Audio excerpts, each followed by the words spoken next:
Chapter 23. Milo blinked, his brain struggling to process what he'd just heard like a film editor trying to salvage footage from a corrupted hard drive. Had he actually stumbled into the third act twist of his own movie? There was a long pause while Milo lay frozen under his desk, feeling like an extra who'd accidentally wandered onto the wrong soundstage during a crucial scene. Because he's wrecked the office. It's over, and no, he doesn't suspect a thing.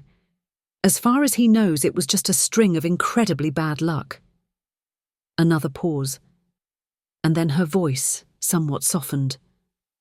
He fought harder than most, but in the end they all break. The golden path will never see the light of day. Milo was suddenly plummeting down the first drop of a roller coaster. Palms clammy, he clamped his jaw shut to keep his teeth from chattering. Bile bubbled into his throat, bitter and acidic, with a hint of the director's cut. Poppy had been, what? A plant? A spy? His very own Fredo Corleone? Had Ava been telling the truth after all? The cinema protectorate was real, and Milo had been their target. But it was Poppy who was the traitor. Poppy's heels clicked across the floor, her voice growing louder when she approached his hiding spot. And what about Milo? Should we... Right. Okay. I said right. I'll submit my full report in the morning. Poppy ended her call, then her footsteps receded. Seconds later, the door clicked shut behind her. Milo stayed motionless for several long moments, half expecting her to burst back in, point at his hiding spot and yell, "Gotcha!" like this was all some elaborate prank. But she didn't. He unfurled from his hiding spot with all the grace of a face-hugger. Then he stumbled out of the cottage, arriving at the parking lot just in time to see Poppy pulling out in a plum-coloured Mercedes that Milo had never seen before, and that she absolutely could not afford. At least not on her current salary. He bolted from the office, running toward the golf carts. He leapt into the first one he saw, feeling less like Steve McQueen in Bullet and more like a mini golf mascot having an existential crisis. The electric motor whined in protest as he pounded the gas, probably setting a new land speed record for vehicles designed to transport people to their tea times, peeling out of the lot and bypassing the security guard who was yelling something about the cart not being roadworthy. He caught up to Poppy's Mercedes at the light, maintaining what he hoped was a discreet distance, though discretion was challenging in a vehicle with all the stealth capabilities of a neon billboard advertising mini-putt. He was feeling every bit the noir detective trailing the femme fatale, despite being less of a hard-boiled detective and more of a scrambled egg.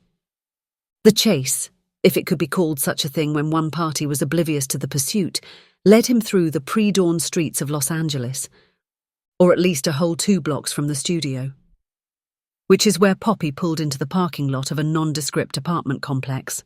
Milo watched from across the street while she exited her vehicle and vanished into the building.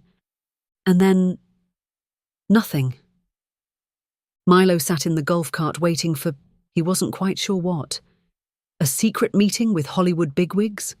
Fedora person to arrive and break into song? A portal to some alternate dimension where the golden path was going bonkers at the box office. Minutes ticked by, with the only excitement coming from a stray cat studiously investigating a nearby garbage can. Meanwhile, Milo was questioning everything. He pulled out his phone, staring at the screen as if it might harbour answers. Then, without really thinking about it, he dialed Ava's number. A trio of rings and his call clicked over to voicemail. Her cheerful voice filled his ear. "You've reached Ava. I'm probably brewing something magical right now, so leave a message." Milo hesitated, considering what he could say. His options all sounded like badly written dialogue.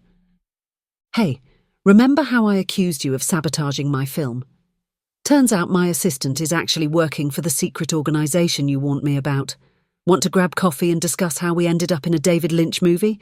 Maybe plot some revenge?" "Ava, it's Milo," he finally said, his voice cracking.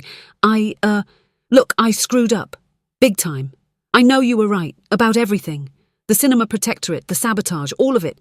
I need... Damn it!" He took a breath. "I need your help, Ava. Call me back when you get this. If you get this. If you even want to talk to me after, just please call me back. If Ava had been telling the truth and the cinema protectorate was real, then what did that mean for him? For his film?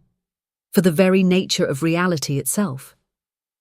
And then Poppy reappeared. He ducked down in his seat, feeling absurd but unable to stop himself. He hoped she didn't look in his direction. Kind of hard to miss the golf cart with property of Dynamo Studios emblazoned across the side. But Poppy simply climbed into her Mercedes and pulled out of the parking lot. Milo waited a beat before following. To his surprise, she didn't head home or to a secret lair or even to the nearest Starbucks. Instead, Poppy drove straight back to the studio lot. Milo left the golf cart with gate security. Then he ran. Poppy had already parked and left her vehicle. Damn it! Maybe she'd gone back to the office. He started on his way, but then spotted her walking toward the back lot.